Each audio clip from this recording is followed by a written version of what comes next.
ಇಷ್ಟು ತನಕ ನೀವು ಕಸ್ಟಮರ್ಸ್ ಬಗ್ಗೆ, ಕಸ್ಟಮರ್ ರಿವ್ಯೂ ಬಗ್ಗೆ ಎಲ್ಲವೂ ತಿಳ್ಕೊಂಡಿದ್ದೀರಾ. ಹಾಗಾಗಿ ಹೇಳ್ತಾ ಇದ್ದೀನಿ ನೋಡಿ, ಇವಾಗ ಸೆಕೆಂಡ್ ಮೆಷಿನ್ ಸಹ ಅವರು ವಿತಿನ್ 6 months ಅಲ್ಲಿ ಖರೀದಿ ಮಾಡಿದ್ದಾರೆ.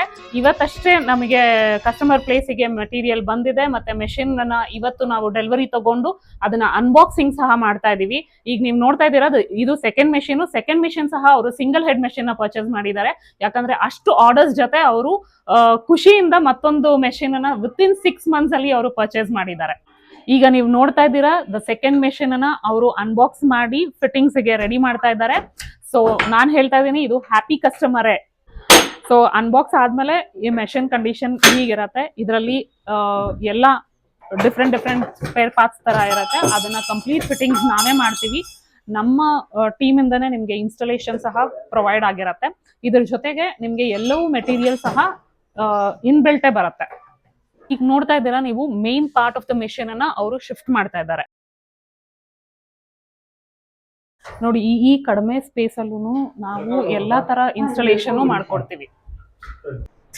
ಈಗ ನೋಡ್ತಾ ಇದ್ದೀರಾ, ಈ ತರ ಮೆಷಿನ್ ಅನ್ನ ನಾವು ಪ್ಲೇಸ್ ಮಾಡಿ ಕಂಪ್ಲೀಟ್ ಫಿಟ್ಟಿಂಗ್ಸ್ ನ ನಾವೇ ಮಾಡ್ಕೊಡ್ತೀವಿ. ಈಗ ಕಂಪ್ಲೀಟ್ ಇನ್ಸ್ಟಾಲೇಷನ್ ಆಗಿದೆ. ಔಟ್ಪುಟ್ ಹೀಗಿರುತ್ತೆ ನಿಮ್ಗೆ ಮೆಷಿನ್ದು. ಮತ್ತೆ ನಿಮ್ಗೆ ಫ್ರೀ ಗಿಫ್ಟ್ಸ್ ಆಗಿ 1 ಕ್ಯಾನ್ವಸ್ ರೋಲು, 1 UPS, ಮತ್ತೆ 12 ಥ್ರೆಡ್ಸ್ ವಿತ್ ಜೆರಿ, ವೈಂಡಿಂಗ್ ಮೆಷಿನ್, ಟೂಲ್ ಕಿಟ್. ನೀವು ನೋಡ್ತಿದ್ದೀರಾ ಸಪೋರ್ಟ್ಗೆ ಎಲೆಕ್ಟ್ರಿಕ್ ಪವರ್ ಕಟ್ ಆದಾಗ UPS, 15 ಕ್ಯಾಟಲಾಗ್ ಬುಕ್ ಸಹ ಸಿಗ್ತಾ ಇದೆ. ಈಗಷ್ಟೇ ಇನ್ಸ್ಟಾಲೇಷನ್ ಆಗಿದೆ. ಸೊ ನನ್ನ ಹ್ಯಾಪಿ ಕಸ್ಟಮರು ಕುಸುಮ ಅಂತ ಹೇಳ್ಬಿಟ್ಟು, ಸೊ ಅವರೊಟ್ಟಿಗೆ ಅವರ ಫ್ಯಾಮಿಲಿ ಮೆಂಬರ್ ಸಹ ಅವ್ರ ಸಪೋರ್ಟಿಗೆ ನಿಂತಿದ್ದಾರೆ. ಕಂಪ್ಲೀಟ್ ಆಗಿ ಎಲ್ಲ ಹೆಣ್ಮಕ್ಳು ಈ ಮೆಷಿನ್ ನ ಆಪರೇಟ್ ಮಾಡ್ತಿದ್ದಾರೆ. ಅದೇ ಖುಷಿಯಾದ ವಿಚಾರ. ನನ್ಗೆ ಇದನ್ನ ಇದು ಮಾಡೋದಕ್ಕೆ ನನ್ನ ಮಕ್ಳೆಲ್ಲರೂ ಸಪೋರ್ಟ್ ಮಾಡ್ತಾರೆ. ನಾನು ಒಬ್ಳೆ ಮಾಡೋಕ್ಕಾಗಲ್ಲ. ಹಂಗಾಗಿ ನನ್ನ ಜೊತೆಗೆ ಇವರು ಸಹ ಇದ್ದಾರೆ. ನಾನು ಮಿಷನ್ ತಗೋಬೇಕು ಅಂತ ಅಂದ್ಕೊಂಡಾಗ ಬೇರೆ ಬೇರೆ ಬ್ರಾಂಚ್ ಮಿಷನ್ಸ್ನೆಲ್ಲ ನೋಡಿದೆ. ಅವಾಗ ಬೇರೆ ಕಡೆಯವಕ್ಕೆಲ್ಲ ಹೋಲಿಸ್ಕೊಂಡಾಗ ನಂಗೆ R3V ಬೆಸ್ಟ್ ಅನ್ನಿಸ್ತು. R3Vನವರು ಒಳ್ಳೆ ರೆಸ್ಪಾನ್ಸ್ ಮಾಡಿದ್ರು. ಹಂಗಾಗಿ ನಾನು ಈ ಮಿಷನ್ನೇ ಸೆಲೆಕ್ಟ್ ಮಾಡ್ಕೊಂಡಿದ್ದೀನಿ. ತುಂಬ ಚೆನ್ನಾಗಿದೆ ರೆಸ್ಪಾನ್ಸ್ ಎಲ್ಲ. ನೋಡಿ, ಇದೆಲ್ಲ ನಾವು ಮಾಡಿರೋ ವರ್ಕೇನೆ. ಫಿನಿಶಿಂಗ್ ಎಲ್ಲ ಈ ಥರ ತುಂಬ ಚೆನ್ನಾಗಿ ಬರುತ್ತೆ. ಹಂಗೂ ಏನಾದರೂ ನಿಮ್ಗೆ ಯಾರಾದ್ರು ಸ್ಟೋನ್ ಚೈನ್, ಬಾಲ್ ಚೈನ್ ಬೇಕು ಅಂದರೆ ಈ ಥರ ಈ ಮಿಷನ್ ಕಡೆಯಿಂದ ಸ್ಕಿಪ್ ಮಾಡಿಬಿಟ್ಟು ಈ ಥರ ಎಲ್ಲ ಮಾಡ್ಕೋಬೋದು. ನಾವು ಸಪ್ರೇಟಾಗಿ ಸ್ಟೋನ್ ಚೈನ್, ಬಾಲ್ ಚೈನ್ ಎಲ್ಲ ಹಾಕ್ಕೋಬೋದು. ನೋಡಿ, ಈ ಥರ ಎಲ್ಲ ವರ್ಕ್ ನೋಡಿ, ಫುಲ್ ಸ್ಲೀವ್ ಎಲ್ಲ ಎಷ್ಟು ಗ್ರ್ಯಾಂಡ್ ಇದೆ ನೋಡಿ. ಇದು ರಿಚ್ ಆಗಿದೆ. ಇದರಲ್ಲೆಲ್ಲ ಏನಿಲ್ಲ, ಬಟ್ ಫುಲ್ಲು ಥ್ರೆಡ್ ವರ್ಕೇ ನೋಡಿ ಎಷ್ಟು ಗ್ರ್ಯಾಂಡ್ ಕಾಣ್ತಾ ಇದೆ.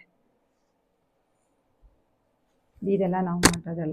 ಬಟ್ ನಮ್ಮ ಹತ್ರ ಜಾಸ್ತಿ ಸ್ಟಾಕ್ ಇಲ್ಲ. ಅವಾಗಲೇ ಎಲ್ಲ ಹೊರಟೋಗುತ್ತೆ. ಕಸ್ಟಮರ್ದೆಲ್ಲ ಡೆಲಿವರಿ ಆಗ್ತಾ ಇರುತ್ತೆ. ಮ್ಯಾಮ್, ಈಗ ನೀವು ಎಷ್ಟು ದಿನಕ್ಕೆ ಎಷ್ಟು ಅರ್ನ್ ಮಾಡ್ತಾ ಇದ್ದೀರಿ? ಮೇಡಮ್, ಅಂದರೆ ವರ್ಕ್ ಮೇಲೆ ಡಿಪೆಂಡ್ ಆಗುತ್ತೆ. ಡೈಲಿ ಸ್ವಲ್ಪ ಜಾಸ್ತಿ ವರ್ಕ್ ಇರೋದೆಲ್ಲ ಆದರೆ 1-2 ಆಗುತ್ತೆ. ಇಲ್ಲ ಸಿಂಪಲ್ ವರ್ಕ್ ಆದರೆ 4ರಿಂದ 5 ಬ್ಲೌಸ್ ವರ್ಕ್ ಮಾಡ್ತೀವಿ. ನಾವು ರೆಗ್ಯುಲರ್ ಆಗಿ ಮಾಡ್ತೀವಿ ಅಂದರೆ 2000 ಮೇಲೆ ಅರ್ನ್ ಮಾಡ್ಬೋದು ಮೇಡಮ್. ದಿನಕ್ಕೆ ನೀವು ಕನಿಷ್ಠ ಪಕ್ಷ ಅಂದ್ರೆ 2000 ನಮ್ಮ ಮೇಲೆ ಡಿಪೆಂಡ್. ನಾವು ಟೈಮ್ ಎಷ್ಟು ಮಾಡ್ದಂಗೆ ನಾವು ಮಾಡ್ಬೇಕು ಅದು. ಯಾಕಂದ್ರೆ ಈಗ ನಾವ್ ಯಾವಾಗ್ಲೂ ಹಾಕ್ಬಿಟ್ಟು ಹೋಗಿ ಅದು ಅರ್ಧ ಆದಾಗ ಇನ್ಯಾವಾಗಲೂ 1 hour ಬಿಟ್ಟು ಬಂದಂದ್ರೆ ಕಂಪ್ಲೀಟ್ ಆಗಲ್ಲ. ನಾವೀಗ ಆಯ್ತಾ ಆಗಿದ ತಕ್ಷಣನೇ ಹಿಂದಿಂದನೇ ಮಾಡಿದ್ರೆ ಕಂಪ್ಲೀಟ್ ಮಾಡ್ಬೋದು ಮೇಡಮ್. ಆ ತರ ಏನಿಲ್ಲ, ನಮ್ಮ ಮೇಲೆ ಡಿಪೆಂಡ್ ಅದೆಲ್ಲ. ಟೋಟಲ್ ಎಷ್ಟು ಅವರ್ ವರ್ಕ್ ಮಾಡ್ತೀರಾ ಮ್ಯಾಮ್ ನೀವು? ಮೇಡಮ್, ಬೆಳಗ್ಗೆ 6 ಹಾಕಿದ್ರೆ ಒಂದೊಂದ್ಸರಿ ನೈಟ್ 12 ಗಂಟೆ ಆದ್ರೂ ವರ್ಕ್ ಮಾಡ್ತಾನೆ ಇರ್ತೀವಿ ಮೇಡಮ್. ಅದ್ ಹೆಂಗ್ ಬರುತ್ತೋ ನಮ್ಗೆ ಆರ್ಡರ್ ಮೇಲೆ ಡಿಪೆಂಡ್. ಬಟ್ ಬೆಳಗ್ಗೆ ಮತ್ತೆ 6 ಗಂಟೆಗೆ ಶುರು ಮಾಡ್ತೀವಿ ಮೇಡಮ್. 6ರಿಂದ ನೈಟ್ ಅಂತ 11 ಗಂಟೆ ಕಮ್ಮಿ ಯಾವತ್ತೂ ಸ್ಟಾಪ್ ಮಾಡೇ ಇಲ್ಲ. ನೋಡಿ ವೀಕ್ಷಕರೇ, ನೀವ್ ಕೇಳ್ತಾ ಇರ್ತೀರಾ, ನಾವ್ ಹೇಳಿರ್ತೀವಿ ಸಹ ನಿಮಗೆ ದಿನಕ್ಕೆ ಇಷ್ಟು ಮಾಡ್ಕೋಬಹುದು ಅಂತ. ಹಾರ್ಡ್ ವರ್ಕಿಂಗ್ ಮಾಡ್ಬೇಕು ಅಥವಾ ನನಗೆ ಇಷ್ಟು ಅರ್ನಿಂಗ್ಸ್ ಬೇಕು ಅಂತ ಅಂದ್ರೆ ನಾವು ಹಾರ್ಡ್ ವರ್ಕ್ ಮಾಡ್ಲೇಬೇಕು. ಸೊ ಇವಾಗ ನೀವ್ ನೋಡ್ತಾ ಇದ್ದೀರಾ ಅಲ್ವಾ, ನಮ್ ಕಸ್ಟಮರ್ಸ್ ಬೆಳಗ್ಗೆ 6 ಗಂಟೆಗೆ ಶುರು ಮಾಡ್ತಾ ಇದ್ದಾರೆ. ಹಾಗಾಗಿ ನಾವ್ ಹೇಳ್ತಾ ಇರೋದು, ಇಟ್ ಡಿಪೆಂಡ್ಸ್ ನಾವ್ ಯಾವ ತರದ್ದು ಬ್ಲೌಸಸ್ ಹಾಕ್ತಾ ಇದೀವಿ, ಯಾವ ಮೆಟೀರಿಯಲ್ ಹಾಕ್ತಾ ಇದೀವಿ, ಯಾವ ತರ ಕಂಟೆಂಟ್ ಹಾಕ್ತಾ ಇದೀವಿ, ಮತ್ತೆ ಕಸ್ಟಮರ್ ರಿಕ್ವೈರ್ಮೆಂಟ್ ಹೇಗಿರುತ್ತೆ, ಇದೆಲ್ಲವೂ ಕೌಂಟ್ ಮಾಡಿ ದಿನನಿತ್ಯಕ್ಕೆ ನೀವು ಕನಿಷ್ಠ ಪಕ್ಷ 3000-4000 ತನಕನೂ ನೀವು ದುಡಿಬಹುದು ಮೇಡಮ್. ಮತ್ತೆ ನಾವೀಗ 6 ಗಂಟೆಗೆ ಹಾಕ್ತಿವಿ ಅಂದ್ರೆ ನನ್ನೇನ್ ಬೇರೆ ಕೆಲಸ ಇಲ್ಲ ಅಂತ ಏನಲ್ಲ. ಬಟ್ ನಾನು ಅಲ್ಲಿ ಫಿಕ್ಸ್ ಮಾಡೋದ್ರೆ ನಾನು ಇದ್ರ ಮುಂದೆ ಇರ್ಲೇಬೇಕು ಅನ್ನೋ ಅವಶ್ಯಕತೆನೂ ಇಲ್ಲ. ಬಟ್ ಅದೇನಾದ್ರು ಥ್ರೆಡ್ ಕಟ್ ಆದ್ರೆ, ಏನಾದ್ರೂ ಇದಾದ್ರೆ ಅದು ಶಬ್ದ ಬರ್ತಾ ಇರುತ್ತೆ. ಅದು ನಮ್ಗೆ ಅಲರ್ಟ್ ಆಗ್ತೀವಿ. ಅವಾಗ ಬಂದ್ ಮಾಡ್ಬಿಟ್ಟು ಮತ್ತೆ ಹೋಗ್ತೀವಿ. ನಮ್ ಕೆಲ್ಸನೂ ಆಗ್ತಾ ಇರುತ್ತೆ. ಅದ್ರ ಪಾಡ್ಗೆ ಅದು ಅಂದ್ರೆ ಅಬ್ಸರ್ವೇಷನ್ ಅಷ್ಟೇ. ನಾವು ಅಂದ್ರೆ ನಮ್ ಬೇರೆ ಕೆಲಸ ಏನ್ ವೇಸ್ಟ್ ಆಯ್ತು ಅನ್ನಂಗೆ ಏನಿಲ್ಲ. ಅದಕ್ಕೋಸ್ಕರನೇ ಬೇರೆ ಕೆಲಸ ಕಾರ್ಯ ಎಲ್ಲ ಬಿಟ್ಟು ಕೂತ್ಕೋಬೇಕು ಅನ್ನೋದು ಏನಿಲ್ಲ ಮೇಡಮ್. ಗೊತ್ತಾಯ್ತಲ್ಲ ವೀಕ್ಷಕರೇ, ನಾವ್ ಏನ್ ನಿಮ್ಗೆ ಇಷ್ಟು ದಿನ ನಾವ್ ಏನ್ ನಿಮ್ಗೆ ಫೀಡ್ಬ್ಯಾಕ್ಸ್ ಕೊಡ್ತಾ ಇದೀವೋ ಆ ಫೀಡ್ಬ್ಯಾಕ್ಸ್ ನೀವ್ ಇವಾಗ ಕಸ್ಟಮರ್ ಬಾಯಲ್ಲೇ ಕೇಳ್ತಾ ಇದ್ದೀರಾ.